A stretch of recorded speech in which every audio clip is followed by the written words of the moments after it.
technology is the most powerful change in the world of education. Everything changes. Welcome to the Emerging Technologies in Education podcast, delivered to you by Clever Books Company. Dear listeners, thank you very much for joining the podcast today, and I would like to introduce you to Raghad, our new guest here. And I think the best thing to do would be to give Raghad the word so she can tell who she is, what is she doing, which country she's from, and anything she wants so you can get acquainted with her. Here you go, Raghad. Hi, thank you. It's my pleasure to be joining this broadcast. I'm really happy to be there and share my ideas about the use of technology within education. My name is Raghad Alshiekh. I am a math teacher with experience of 15 years. I'm originally Syrian. I work in the Gulf countries, in particular in Saudi Arabia. I'm also a school visitor, a consultant, and an IB workshop leader for MYP program in particular. It's my pleasure to be there to talk about the use of technology.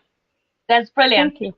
Thank you so much. This is like really great introduction, and now we know who we're talking to.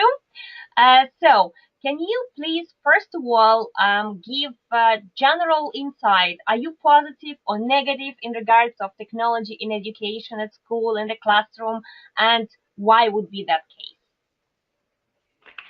Okay. In today's world, there is no question that technology has become part of our everyday lives.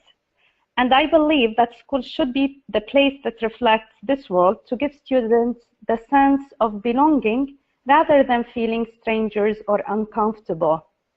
Definitely, as any other invention, there are positives and drawbacks.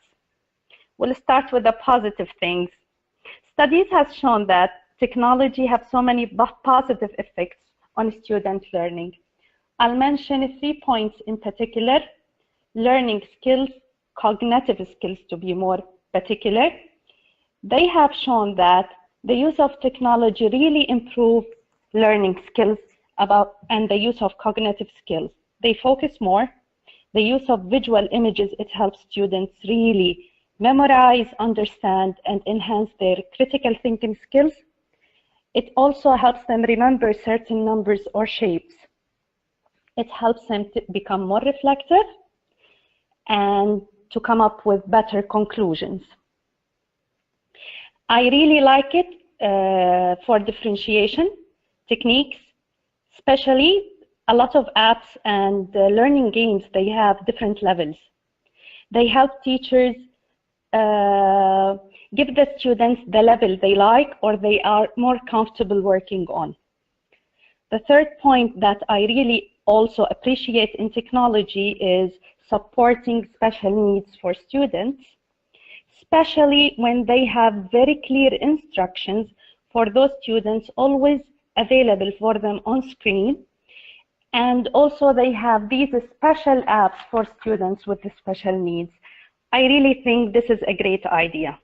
With the drawbacks, definitely we have the excessive use of technology.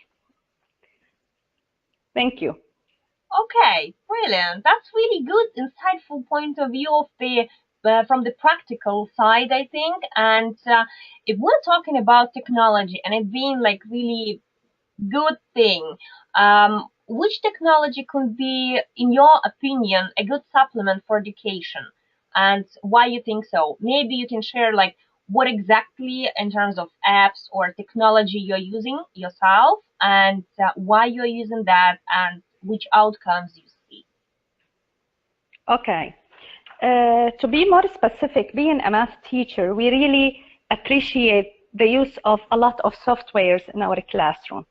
And like graphing softwares like GeoGebra, Sketchpad, these things, they really help students understand like three-dimensional images, graphing polynomial tools.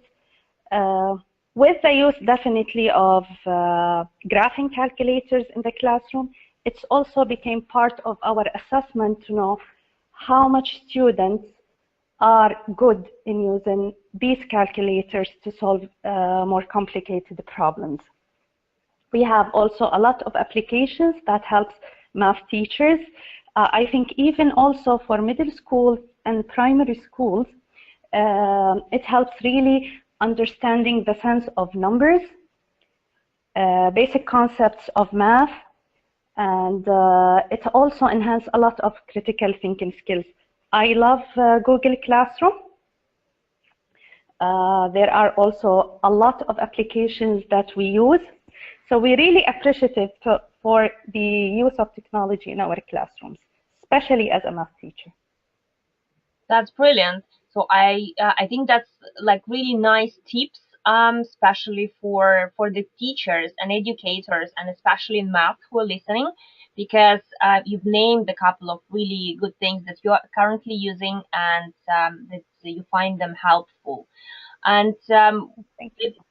maybe you would want to share something else in regards to technology in the classroom. Okay, technology in the classroom. We have tried recently in the IB, the e-assessment, and I think we're moving towards it.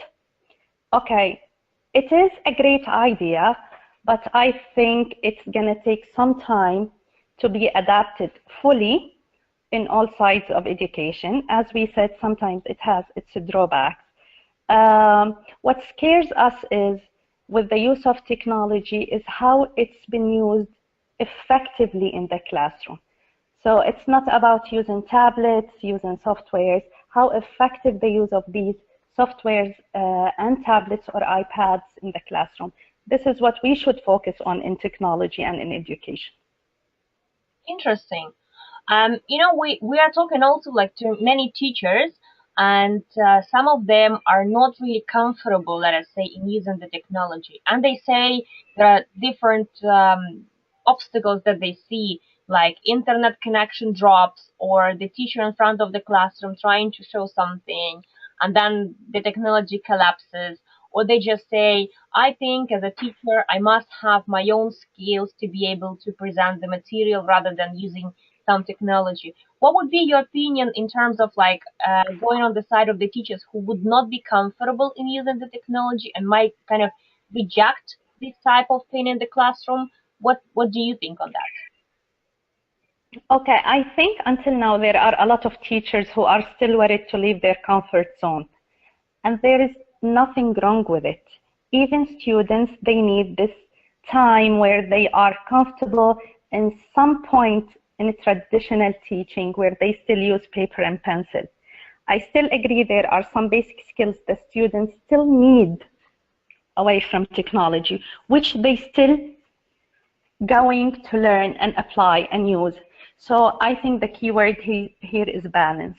As educators, we have to keep the balance between traditional teaching and the use of technology in the classroom as effective as possible. That's a good point. And I want to take an advantage that you are based in the Emirates, you said. Can you tell me a little bit more on how is the general government program going, and is there any like trend in your country where you're teaching towards the technology? Is there something done on government level, school level, or it's basically the mainly the teacher initiative based? Okay, just a correction. I'm based in Saudi Arabia, not in Emirates, but still we have the same, it's okay. We have the same movement towards the emphasis of technology in curriculum. The government have changed a lot of their curriculum based on feedbacks, and they had their committees where they implemented the use of technology within the books, and it was a big requirement. All the teachers, they received the trainings, how to use a smart board, special softwares for their subjects, and to be upgraded all the time. I think there is a huge support from government towards this change. We know the world is moving in this direction, and everyone has to catch up with it. Interesting. You told like using technology in the books, and what exactly do you mean? Okay, they have specific links, and some books they have they come with on a CD, a software with extra explanations. The students can click on it directly. It gives them 3D images, things they can play with. So we really like these books.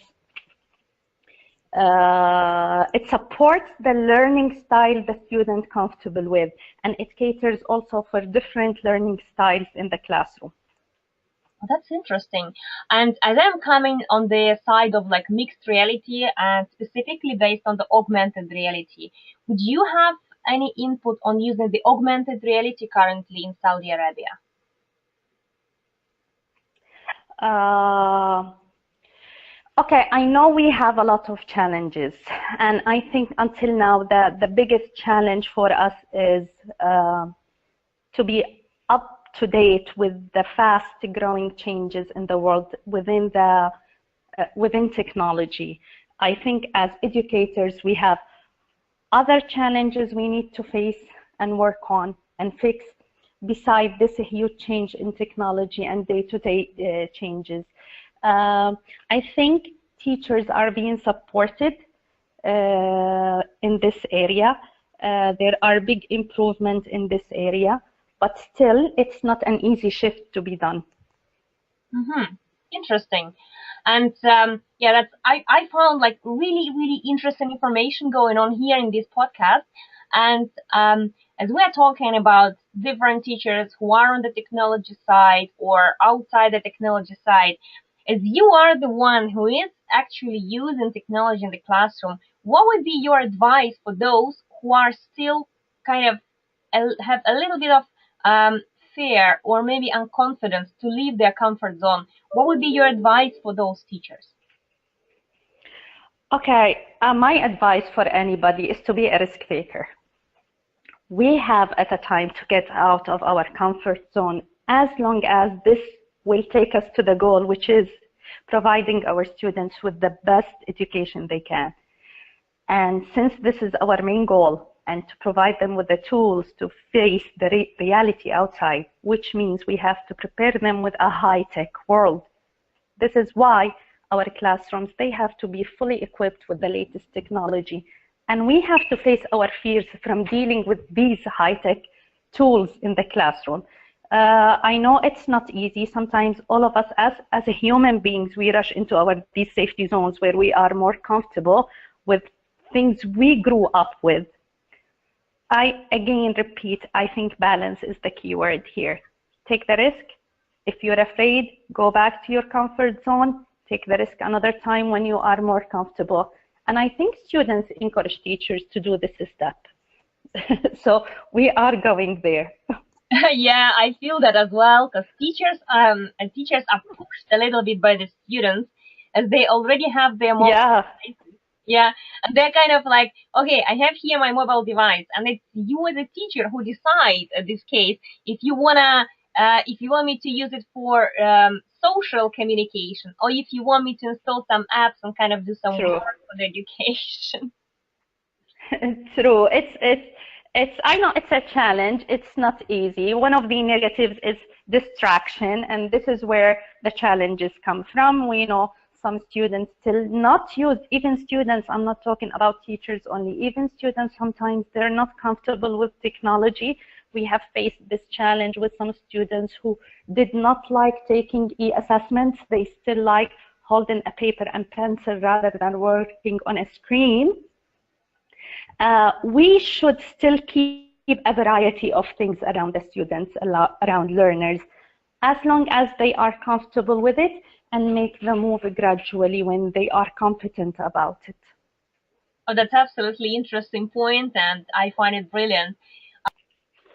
Thank you. I was really happy to make my voice heard. We're really happy to have people supporting us in this field. In technology, we know it's a big challenge for everybody. So thank you for giving me this chance. It's my pleasure. Thank you so much. It was our pleasure to host you as a guest here. And I think that this podcast is very informational and especially motivational and inspirational for teachers who are hesitating to leave or not to leave the comfort zone. And your advice was absolutely brilliant. Try one more time. Thank you. Try another time. Thank you. It's brilliant. Thank you so much for your time, Raghad. Thank you so much. I wish you to have a great weekend. Thank you. Enjoy it too. Thank you so much. Bye-bye.